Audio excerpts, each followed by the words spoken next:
It sounded like a true game time decision. Is that how you're looking at it? It is a game time decision. He's been moving around, went through some things in shoot-around, and we'll look at him before the game and make a decision on that. What kinds of things did you do to be successful against Orlando last time, and how can you replicate that? Well, you know, they're playing pretty much like most teams. They're doing a lot of switching, and we have to be patient and recognize where we feel we have the advantage and try to take advantage of that.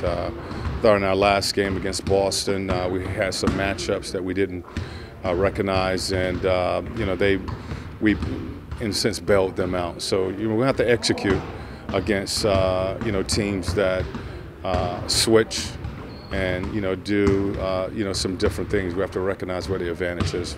Do you feel like if Victor can't go, you would go with Lance again in the starting unit? We will. Everybody's available, so we will see what happens if Victor can't go. But everybody's available. Last week, Pacers had generated 22 turnovers against the Magic. How did your team do that so well? What was? Well, I thought we had good pressure. Victor had 7 of those steals. And, you know, we had good pressure on the ball and off the ball.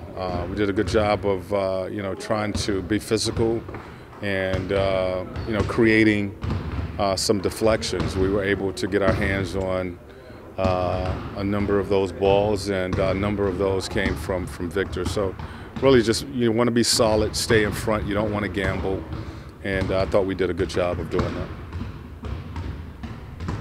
You had a reputation as a player as being very, very gritty, you know, tough-minded. Does that commonality with Victor help you coach a player who had some similarities to you in that sense? Well, I think he has the capability of doing that. You know, I think he is, you know, one of the few players. You know, normally in this league, you have guys who they have the strength to do, you know, on the offensive end of the floor or the defensive end of the floor.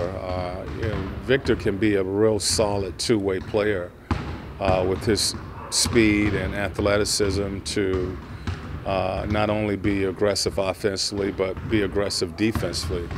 You know, I think it showed in that game, Orlando, his ability to defend and you know, disrupt with 7 steals, and I think he's still learning to be that guy that defensively you can put on, you know, the best offensive 1, 2, or 3, and he can cause some havoc and disruption.